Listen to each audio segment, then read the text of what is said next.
How many states do we have? Meeqo gobol ayaa haysanaa? We have 50 states. Waxaa haysanaa 50 gobol. What are the colors of American flag? Waa maxay calanka America kalarkiisa? The flag is red, white and blue. Calanku waa casaan, cad iyo buluug. Who lived here first? Yaa ku noolay halkan markii hore? American Indian lived here first. Waxaa ku noolaayeen American Indians. Who is the father of our country? Waayo aabbaha waddankeena?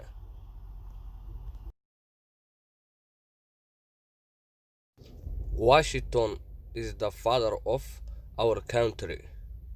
Washington waa aabbaha waddankeeni. Who was the first president? Waayo madaxweynaha ugu horeeyay? Washington was the first president.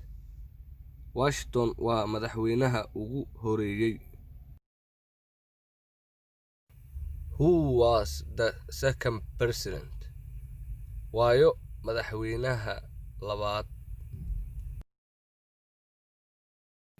Adams was the second president.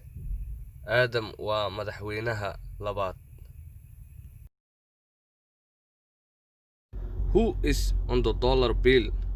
Yaa ku sawiran lacagta dollarka? Washington is on the dollar bill. Washington ayaa ku sawiran lacagta dollarka. What is one right? Waa maxay midda saxan? Freedom of speech is one right. Xurriyadda hadalka waa hal xaq. Why do people come to America? Maxay u imaadeen dadka America? People come to be free. Dadku waxay u yimaadaan inay xur noqdaan. Who elects Congress?